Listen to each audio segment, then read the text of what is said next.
You said 9 Democrat senators are demanding that Trump resign.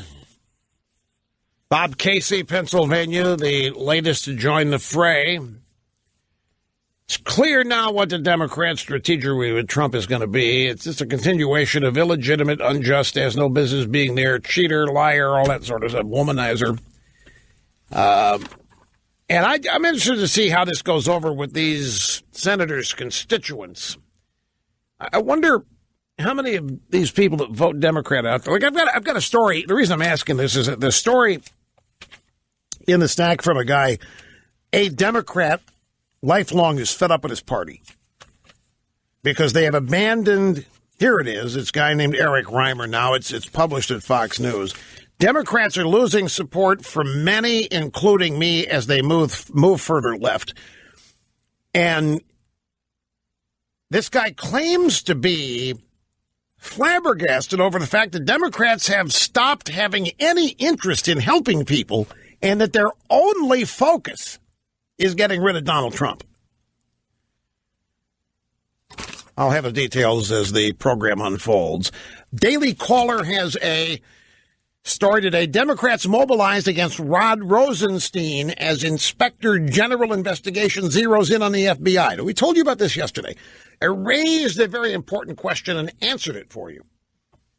How do we know about these texts between FBI agents?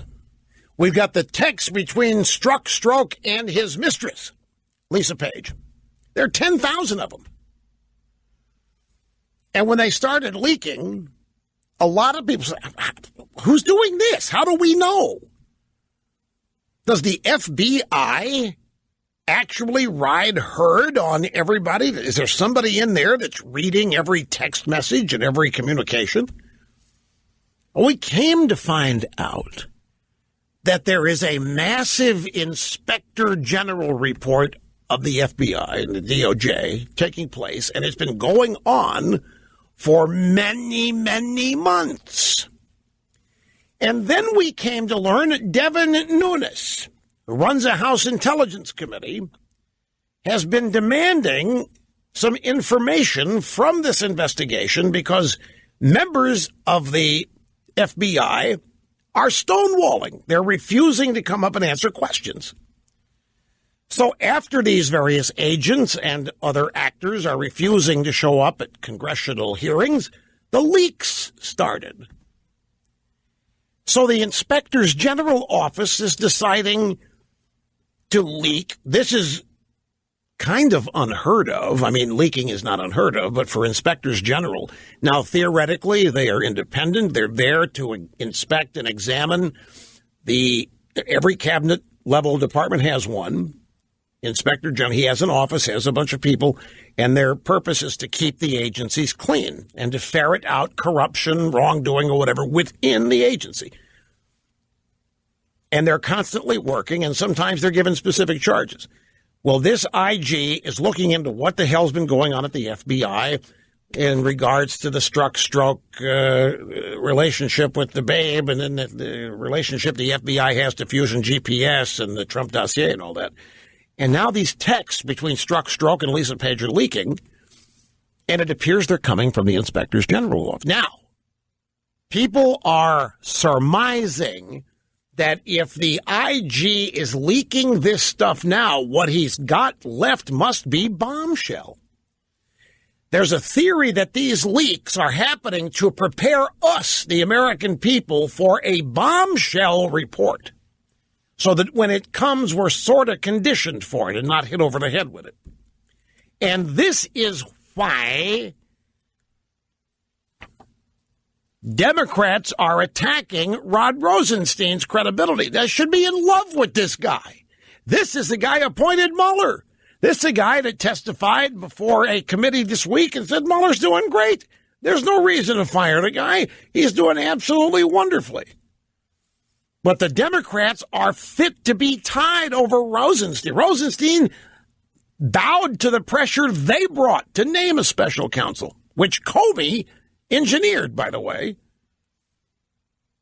And they're upset because the Department of Justice Inspector General released text messages from Strzok on both the Clinton email investigation and the Russia probe, rooting for Clinton while he was investigating her and discussing an unknown insurance policy against Trump in case he won. Democrat politicians and left-wing media have attacked Rosenstein's credibility in response, claiming he should have blocked the release, the leaking of these text messages. Democrat Maryland Representative Jamie Raskin, one of 58 House Democrats to vote in favor of impeaching Trump, attacked Rosenstein and the DOJ on the House floor Thursday, claiming the release of the text messages shows that there are people in the Department of Justice apparently cooperating with this effort to undermine the integrity of the special counsel. I think it was Congress that was demanding the release of these texts, Congressman Raskin. I think one of the reasons these texts are being released is that Congress has demanded these agents come up and testify, and they're being told, no, they're stonewalling. The DOJ has been sitting on all this for more than 5 months after Devin Nunes and his team have been requesting it. The DOJ, according to Congressman Raskin, should have withheld these messages, which were exchanged on taxpayer-funded cell phones. Raskin said the key thing to understand is that all of those text messages are totally irrelevant and claimed they were nothing more than political opinions. Right, opinions from people who are using the FBI and the FISA court to get dirt on political opponents. So I thought yesterday that's what this, but the fact these clowns are mad at Rosenstein,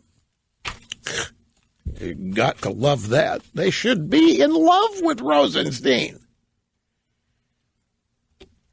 You know what we need, folks? We need some intelligence community neutrality. Establishment Washington, dominated by leftists. Establishment Washington has established a surveillance state of its political opponents, i.e. Republicans and conservatives. Domestic communications are swept up. Political operatives have ready access, which allows them to do with them as they please, i.e. insurance policies. We know this because Donald Trump was elected president. We know that the intelligence community and the deep state has been working with the Clinton campaign, the FBI, to undermine Trump. We need to reverse the concentration of power and information. And for that, I'm calling intelligence community neutrality right now and today.